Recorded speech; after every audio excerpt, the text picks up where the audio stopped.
হ্যাঁ পটল, বাবা এ বউ আর ভাল লাগে না, আমি আবার বিয়ে করব।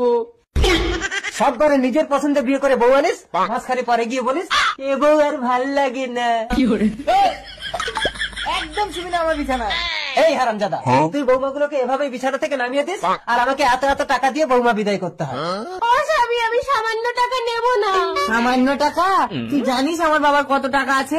10 কোটি। কত নিবি? 1 কোটি, 2 কোটি? না, 10 কোটি।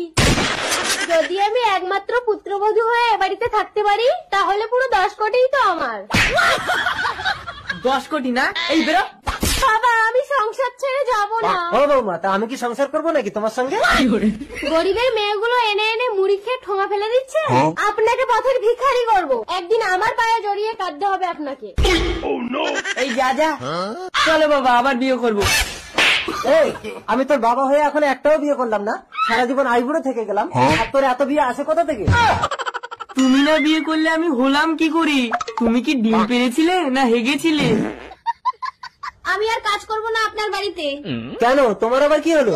এত বছর যা চেয়েছেন তাই দিয়েছেন। বাচ্চা চাইলেন, বাচ্চা দিলাম। আজ বিয়ে করব, কাল বিয়ে করব, আমাকে ঝোলাচ্ছেন কেন? তার মানে এই কাজের মাসি আমার মা? টাকার অহংকারে ছেলেটাও নষ্ট হয়ে গেছে। চললাম। আমার মাটির ঘরে ভাঙা দরজা সব সময় আপনার জন্য খোলা থাকবে।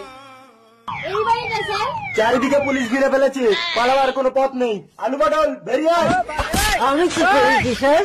কি করেছিস রে শালা? থানায় চল, বুঝতে পারবি। অফিসার, এর ব্যাংক ব্যালেন্স বাড়ি সব সিল করো। শালা তোর কত টাকা, তোর ছেলেকে বাঁচা দেখি। ও মা, আমি তোমার পায়ে পড়ি, তুমি আমাকে বাঁচাও মা।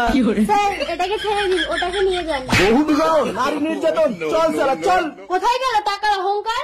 দিতেই আপনার শাস্তি। আছো বাড়িতে, হচ্ছে দাও।